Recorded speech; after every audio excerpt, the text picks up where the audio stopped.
आज रूपाली गांगुली जी और अमेय जोशी जी का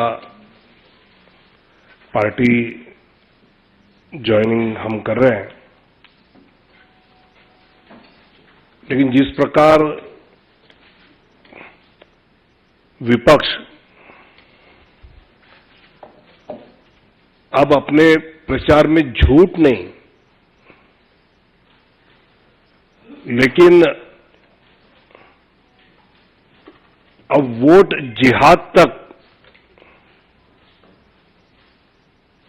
इस प्रकार के कैंपेन तक उतर आई है।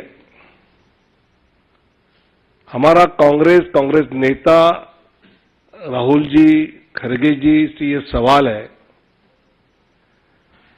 कि कांग्रेस आलाकमान के निर्देश पर, आदेश पर इस प्रकार वोट जिहाद की बात चलाई जा रही है क्या? एक आपकी सरकार ओबीसी और बाकी आरक्षण माइनॉरिटीज को, मुस्लिम्स को वहां दे रहे हैं, दूसरी तरफ इस प्रकार आप वोट जिहाद की बात करके इस देश में, इस चुनाव में, जिस चुनाव को न केवल देशवासी लेकिन पूरी दुनिया से लोग नजर रखे हैं, और उसमें इस प्रकार की बातों पर विपक्ष ने उतर आना, ये उनकी बौखलाहट, उनके पैरों तले जमीन खिसक रही है, ये तो बता ही रहा है। लेकिन अपने देश के लोकतंत्र का जो उसकी पवित्रता है, उसको दुर्भाग्य से वो ठेस पहुंचा रहे हैं। आज इस प्रवेश से मैं मानता हूं कि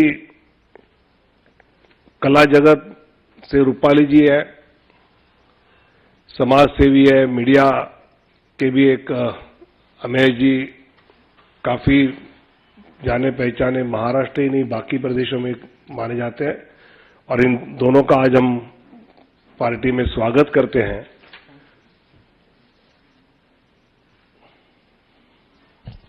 मेरा विनम्र निवेदन अमेय जोशी जी से होगा कि आप दो शब्द रखें। नमस्ते सब लोगों को। भाजपा पार्टी में शामिल होना मेरे लिए बहुत बड़ी सम्मान की बात है। मैं भाग्यशाली हूँ कि मुझे भाजपा पार्टी के लिए काम करने का मौका मिल रहा है। इस तरह मैं देश के सेवा कर सकता हूँ, ये मेरा मानना है। मैं अपने दिल की गहराई से माननीय प्रधानमंत्री जी नरेंद्र जी मोदी जी, अपने गृह मंत्री जी अमित भाई शाह, पार्टी अध्यक्ष JP Nadda ji sir, Shri Tawde sir, Anil Baluni sir, उप मुख्यमंत्री देवेंद्र जी फडणवीस और आशीष जी कुलकर्णी और संजय मैगन, मैं दिलो दिल से शुक्रिया अदा करता हूँ। मुझे आप सबको काम करने में मुझे आपका आशीर्वाद और मार्गदर्शन की जरूरत है।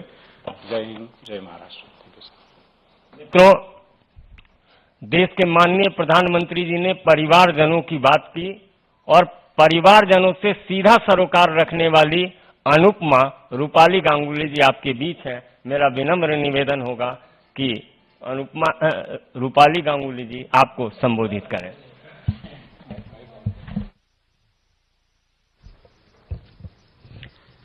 नमस्कार और आप सभी को मेरा प्रणाम। मैं आपको बता नहीं सकती कि मुझे इस मंच पर बैठकर कैसा लग रहा है। सच में ऐसा लग रहा है कि जैसे शायद यहाँ आना था, इसलिए शायद वो पूरे रास्ते चलते चलते आई हूँ कला के पथ पर चलते चलते यहाँ तक पहुंची हूँ। जो विश्व की आत्मा में बसते हैं, जो हर भारतीय की आत्मा के विश्वास हैं, उन्होंने मेरी आत्मा पर भी एक अटल छाप छोड़ी है। सच में श्री नरेंद्र मोदी जी, हम सभी हमारे प्रधानमंत्री, माननीय प्रधानमंत्री जी के फैन हैं। मैं तो बहुत बड़ी फैन हूँ। और जो सारा काम भाजपा कर रही है उसे देखकर कई बार ऐसा लगता था कि एक नागरिक के नाते ही सही, लेकिन हम सबको इसमें सहभागी होना चाहिए। और महाकाल और माता रानी का आशीर्वाद है कि मैं अपने कला के माध्यम से कई सारे लोगों से मिलती हूँ, उनके सरोकार होती हूँ। तो जब मैं ये विकास का महायज्ञ देखती हूँ तो ऐसा लगता है कि क्यों ना मैं भी इसमें सहभागी बनूं। तो मुझे विनोद तावड़े जी का मार्गदर्शन मिला, अमित बिनोनी जी का आशीर्वाद मिला, संजय मयूख जी की गाइडेंस मिली, और मैं यहाँ पर आ गई हूँ कि मैं किसी तरह से मोदी जी के बताए रास्ते पर चलूं और किसी तरह से देश सेवा में लगूं। अमित शाह जी के नेतृत्व में आगे बढ़ूं और कुछ ऐसा करूं जिससे आज जो ये लोग मुझे भाजपा में शामिल कर रहे हैं, इन सबको एक दिन मुझ पर गर्व हो। तो आप सबका आशीर्वाद चाहिए और आप सबका साथ चाहिए कि मैं जो भी करूं सही करूं, अच्छा करूं। गलत करूं तो आप लोग मुझे बताइएगा आप सब तो हैं ही। और thank you so much, thank you so much. तो इन्होंने धन्यवाद कर दिया है, तो हम भी आप सबको साधुवाद देते हैं। बहुत बहुत धन्यवाद। Thank you, thank you.